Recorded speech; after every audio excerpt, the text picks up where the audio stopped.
बीड जिल्ह्यामध्ये गेल्या 3 ते 4 दिवसांपासून पेट्रोल आणि डिझेलची टंचाई जाणवते। परिणामी ज्या ठिकाणी पेट्रोल आणि डिझेल उपलब्ध आहे त्या ठिकाणी लांबच लांब रांगा लागल्यात। या ठिकाणी वादाचे प्रसंग देखील घडतात आणि त्यामुळे प्रशासन या सगळ्या परिस्थितीवर उपाययोजना केल्या जात असल्याचं सांगत जरी असलं तरी प्रत्यक्षातील परिस्थिती मात्र वेगळी आहे।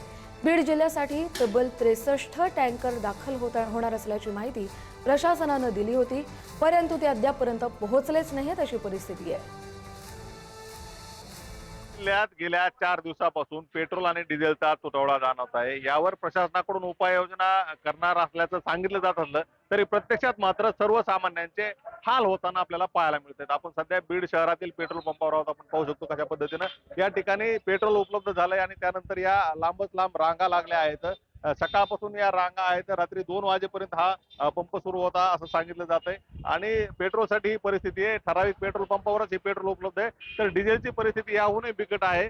डिझेल संपलेलं असल्यानं आता या ठिकाणी रांगा लागल्याचं आपल्याला पाहायला मिळतंय। या ठिकाणी जे डिझेल उपलब्ध आहे ते काही ठराविक वाहनांना दिलं जात आहे, ज्यांची खूपच अडचण आहे किंवा काही गरज सांगितली त्यानंतर हे डिझेल दिलं जात आहे।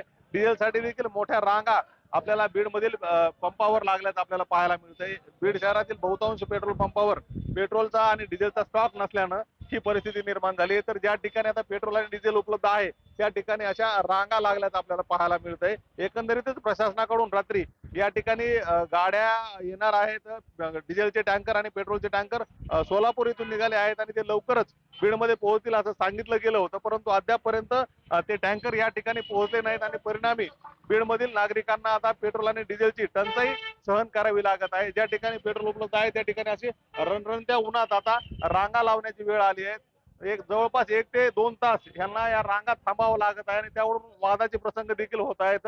प्रशासनाकडून यावर उपाययोजना केल्या जात असल्या असं सांगितलं जात असलं तरी अद्यापपर्यंत सर्व पेट्रोल पंपावर पेट्रोल आणि डिझेल उपलब्ध झाले नाही आणि त्याचाच परिणाम ज्या ठिकाणी पेट्रोल आणि डिझेल उपलब्ध आहे त्या ठिकाणी गर्दीत झालाय आणि आता या ठिकाणी अक्षरशः पोलीस बंदोबस्त लावावा लागतो की काय अशी परिस्थिती निर्माण झाली आहे। उदय नागरगोजे, पुढारी न्यूज, बीड।